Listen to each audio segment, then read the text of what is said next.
Work done by a constant force. We do work when we push a box and it gets displaced from its position.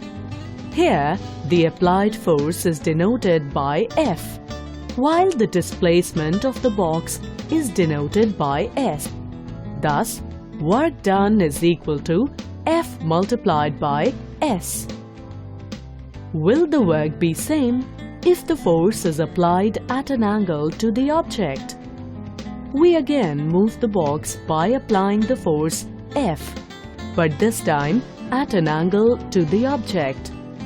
As the force applied in the horizontal direction in which the box is displaced is F cos theta.